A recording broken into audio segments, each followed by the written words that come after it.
Yeah, hi, I'm the explosion, and I guess this is the backlog.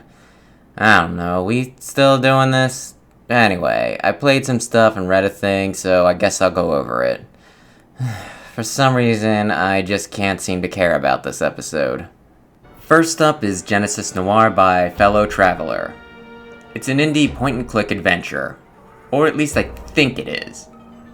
It's about a murder where the bullet fired causes the Big Bang that gives birth to our universe. Or, at least I think it is. You get drunk or something, and somehow that lets you travel back to prevent the murder or to look into it or something. I'm not really sure. Because the game broke. Multiple times. Less than 30 minutes in. I have footage of it here. I tried to recover 5 minutes for this video, but it broke again in about 3, so here's hoping it's enough.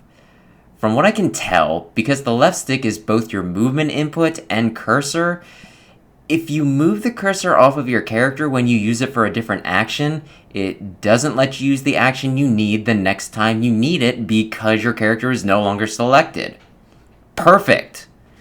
Knowing this, I might be able to get through it by avoiding that, but if I killed the game multiple times this early on, I really don't want to continue.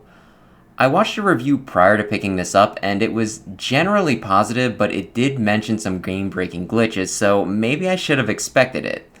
I figured with the short runtime, though, that as long as I didn't do anything too crazy, I could get through it without too many issues. I was apparently quite wrong. The game has flashy visuals and punchy jazz tracks, and it looked interesting, so I was looking forward to this, but unfortunately, this is where I part ways with this title.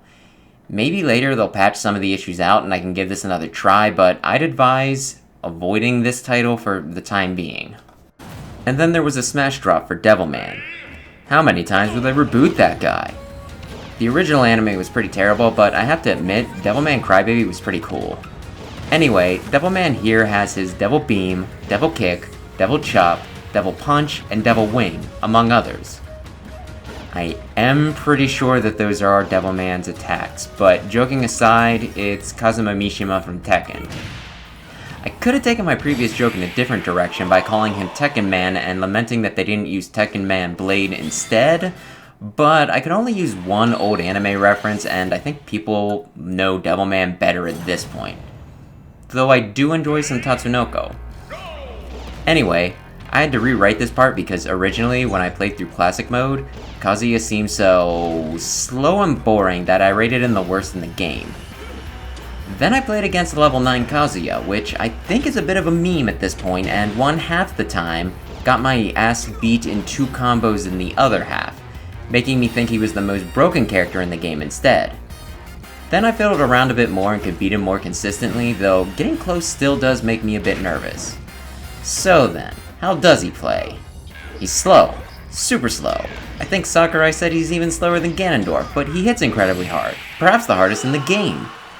He also has super armor for almost all his attacks, so to hit him, you need to make sure he's not in the middle of winding up. Several of his moves have stun on them as well, and combine this with his insane inputs and combos, it's no exaggeration to say that he can lay you out if he catches you only once or twice.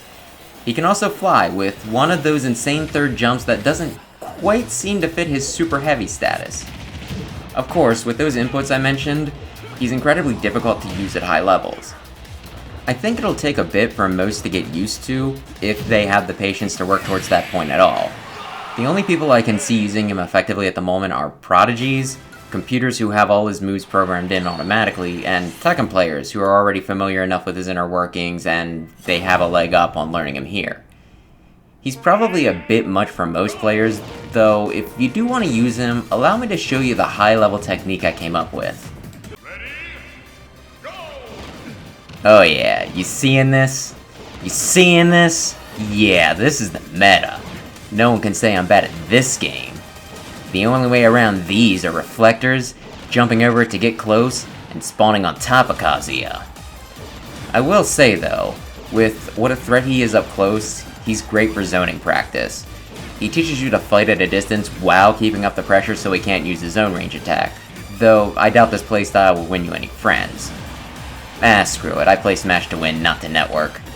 Either way, I don't like Kazuya in Smash, but at the same time, of the 3 characters I typically cycle through, 2 are from this Fighter's Pass, so I won't begrudge Tekken fans from getting their guy in. If you are a Tekken fan, is this what you wanted? Does Kazuya work to your liking here? I've only played Pokken, not Tekken, so I really have no frame of reference for this.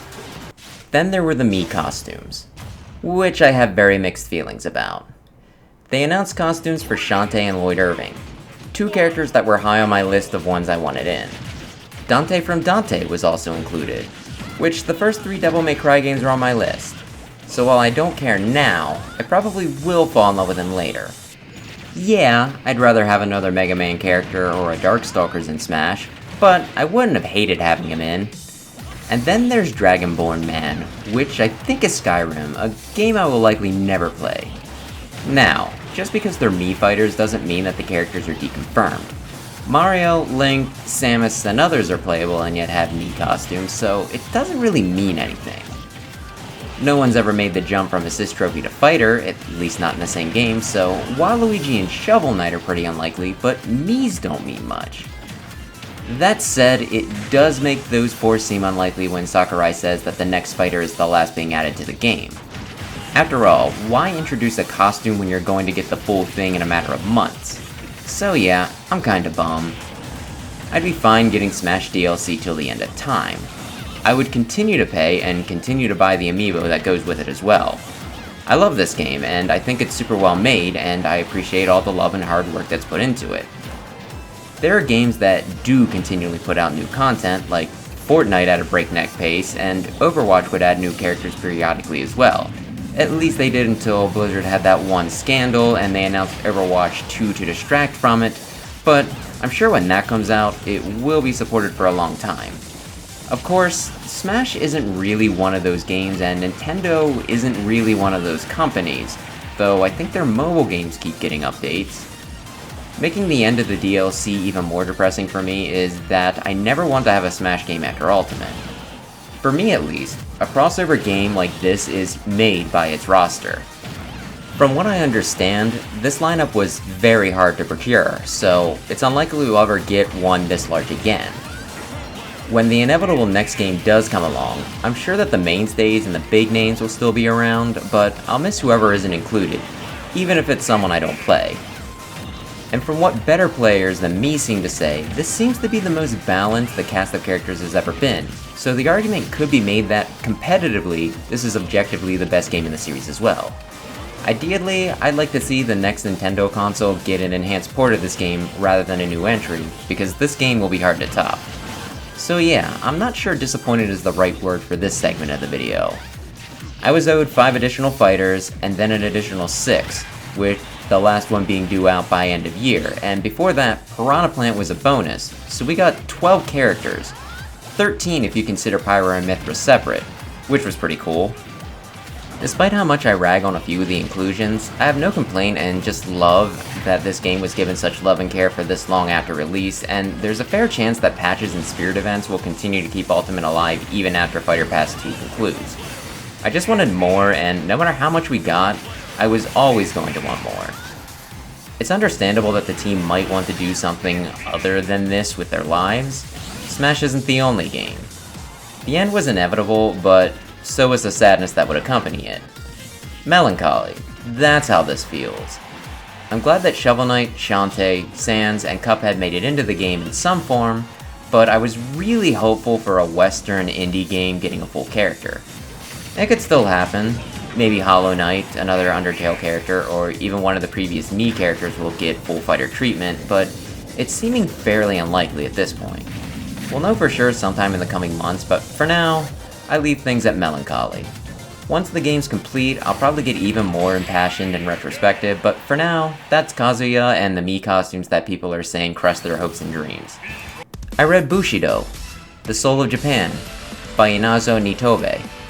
If you're not familiar with the term, Bushido is to samurai as chivalry is to knights, more or less. Just a code of honor to live one's life by. I've been interested in the idea for a while, so I finally found a book to give me a rundown. It discusses a lot of things, like loyalty to a lord and the fascination with death, specifically seppuku. It shed a lot of light onto last week's book, Wild Horses, although in that book it seemed to be following the precepts with an almost childish fervor, though its commitment to death certainly wasn't. While I don't really agree with several of the things in the book, I'm glad to have an understanding of Bushido and can respect most of the things it's going for. I do have a hard time recommending this book, however, due to just how hard it was to read. It was written over 100 years ago by a Japanese man writing it in English, not his native language.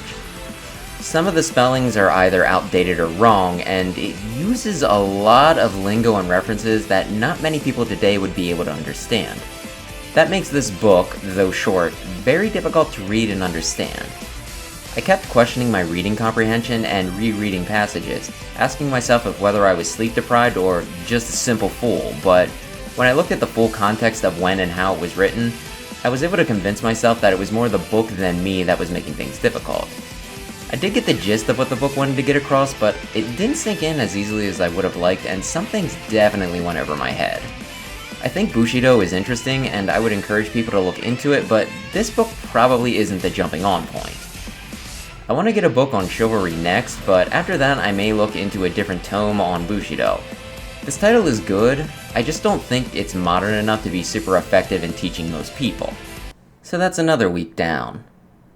While disappointment was the theme, I'm not sure to how many items it actually applied. Though with one of the streamers I like, Kiryu Coco, retiring, it certainly does add to the mood of melancholy.